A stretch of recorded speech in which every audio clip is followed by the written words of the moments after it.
एक शहर में सोनू नाम का एक लड़का सड़क पर पानी की बोतल बेचा करता था। वह चौराहे पर खड़ा हो जाता और जो भी लाल बत्ती पर गाड़ी रुकती उसे पानी की बोतल दिखाकर बेचने की कोशिश करता। कोई खरीद लेता, कोई मना कर देता था। आज शाम तक उसकी सारी बोतल बिक गई थी। केवल 2 बोतल उसके पास बची थीं। वह अभी भी गाड़ियों के बीच में बोतल बेचने के लिए घूम रहा था। रात हो चली थी। तभी एक चमचमाती बड़ी सी कार आकर रुकी। सोनू दौड़कर गाड़ी के पास गया। गाड़ी में शालीन सी महिला बैठी थी। उन्होंने सोनू से बोतल ले ली और उसे पैसे दे दिए, लेकिन पैसे खुले ना होने के कारण सोनू इधर उधर भागता रहा कि कहीं से 500 रुपए के खुले मिल जाएं, लेकिन पैसे ना मिल सके। इसी बीच लाइट ग्रीन हो जाती है और गाड़ी चल देती है। सोनू गाड़ी के पीछे भागता है, लेकिन गाड़ी जल्दी से निकल जाती है। सोनू 500 का नोट हाथ में पकड़े खड़ा रह जाता है। तभी उसके साथ सामान बेचने वाला कल्लन उसके पास आता है। कल्लन, क्यों बे, आज तो लंबा हाथ मारा है, चल पार्टी दे दे, कम से कम एक चाय तो पिला दे। सोनू, इसमें सिर्फ 20 रुपए मेरे हैं, बाकी के वापस करने थे। कभी ये गाड़ी दोबारा दिखेगी तो वापस कर दूंगा। कल्लन, अरे पागल है क्या, क्यों पैसे वापस करना है? और जिन्हें तू वापस करने की सोच रहा है उन्हें याद भी नहीं होगा। लेकिन सोनू नहीं मानता। वह पानी की एक बची बोतल को अपने थर्माकोल के डिब्बे में डालकर घर की ओर चल देता है। घर पहुंचकर देखता है उसकी माँ रमावती भी काम से वापस आ चुकी थी।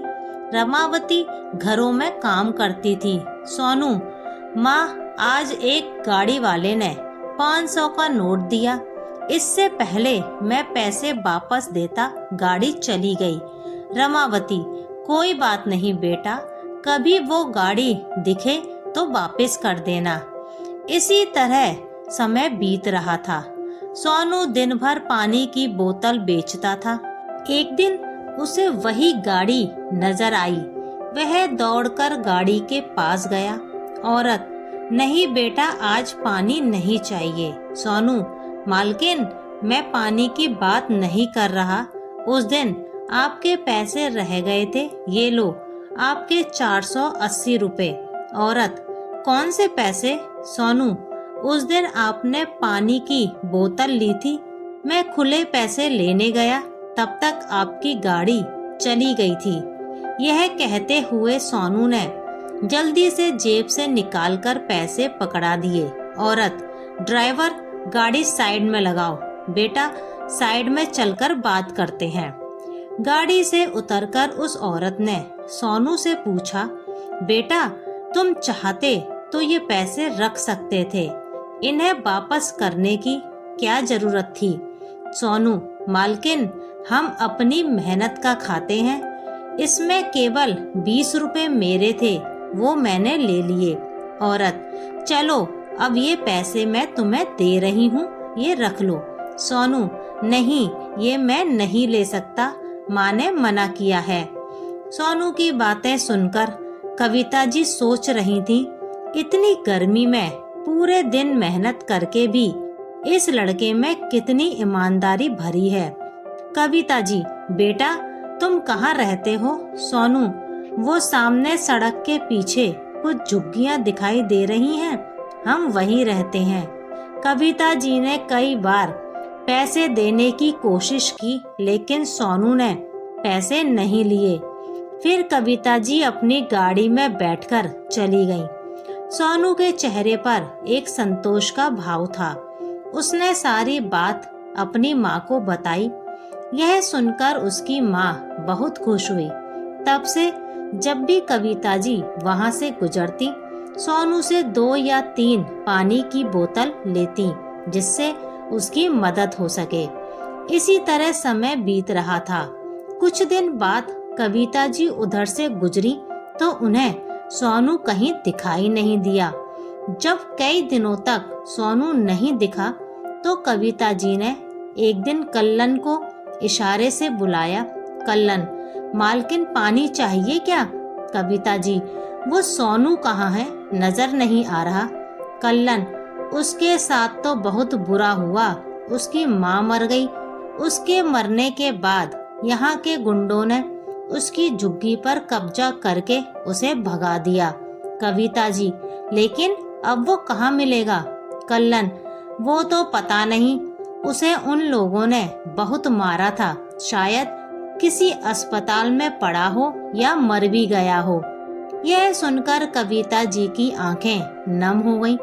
उन्होंने सारा काम छोड़कर सोनू को ढूंढना शुरू किया, लेकिन उसका कहीं पता नहीं लगा। कल्लन की बात उनके दिमाग में घूम रही थी। शायद मर भी गया हो। इसी तरह कई महीने बीत गए। सोनू का कोई पता नहीं लगा। कविता जी ने इसे भाग्य का खेल मानकर सब्र कर लिया, लेकिन सोनू की ईमानदारी उन्हें आज भी झंझोर जाती थी। इतने ईमानदार बच्चे के साथ इतना गलत नहीं होना चाहिए था। एक दिन कविता जी कहीं जा रही थी तो उन्होंने देखा सड़क के किनारे एक बच्चा बैठकर भीख मांग रहा था। उसका एक पैर कटा हुआ था। पास ही में एक टूटी बैसाखी रखी थी। पहले तो कविता जी ने उसे अनदेखा कर दिया, लेकिन ध्यान से देखने पर उन्होंने पाया कि यह तो सोनू है। फटाफट गाड़ी रुकवाकर वो उसके पास गईं। उन्हें देखकर सोनू रोने लगा। कविता जी, बेटा, ये सब कैसे हुआ और तू भीख क्यों मांग रहा है? सोनू, मालकिन, ईमानदारी सब माँ के साथ चली गई। मेरी झुग्गी पर कब्जा हो गया। उनका विरोध करने की सजा पैर देकर चुकानी पड़ी। अब तो मेरे पास कुछ नहीं है, इसलिए भीख मांग रहा हूँ। कविता जी की आंखें भी नम हो गईं। कविता जी, कौन कहता है तेरी माँ के साथ ईमानदारी चली गई? तेरी माँ ने जो सिखाया उस ईमानदारी की वजह से तू मेरे पैसे वापस करने आया, तभी मैं तुझे याद रख पाई। वरना यहाँ सैकड़ों बच्चे घूम रहे हैं जिन्हें मैं जानती नहीं। तेरी ईमानदारी के कारण कई महीनों से तुझे ढूंढ रही हूँ। उनकी बातें सुनकर सोनू रो रहा था। हंसता मुस्कुराता बच्चा अब जिंदगी से मायूस और निराश दिख रहा था। कविता जी उसे अपने घर ले गईं।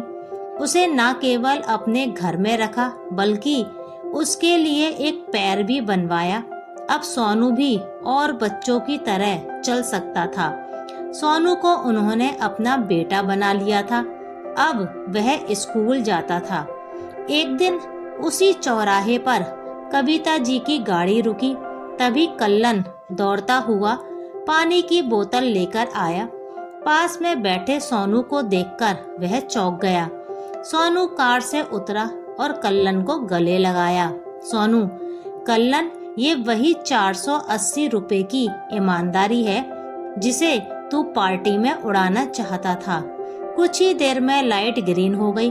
सोनू गाड़ी में बैठकर कविता जी के साथ चला गया।